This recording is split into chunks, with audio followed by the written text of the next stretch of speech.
And these shall go away into everlasting punishment, but the righteous into life eternal.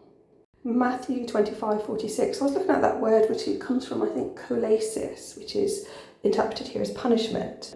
But I believe comes from the root of like pruning, as in pruning a tree, or, like fruits. So when you cut something back to allow something to grow in the next season.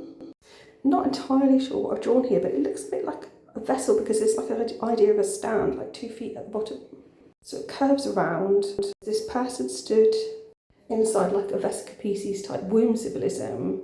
And then originally I'd seen sort of a male character on the left-hand side and some energy coming out of him. But now I just see like a series of characters, I think, up on the left, and or possibly a grave, and with something emanating light down here on the left.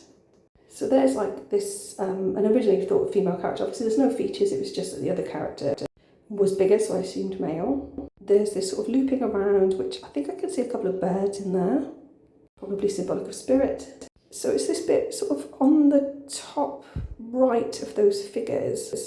I'm kind of almost seeing as like a grave or a tomb now, whereas previously I'd seen like a male figure. And then there's all these other figures sort of on the top left, sort of looking over. And I'm not too sure what this bit down here is, except it looks a bit like the colours of a bee with a stripe. So I'm thinking maybe something like honey, manna, food.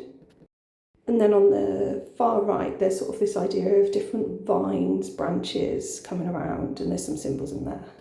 So obviously, could be very wrong, but doesn't look like punishment to me. It looks like this person here is speaking, teaching, educating perhaps. I've just seen that the person on the outside there, which, like I said, looks like a coffin or tomb, is also like holding a torch. So there's this idea of light or illumination. I noticed an earlier part in that chapter talks about 10 virgins, 5 of whom were foolish and didn't bring oil for their lamps. Obviously that has some other symbolic meaning, so I'm thinking that light is a reference to that lamp. Thanks for listening.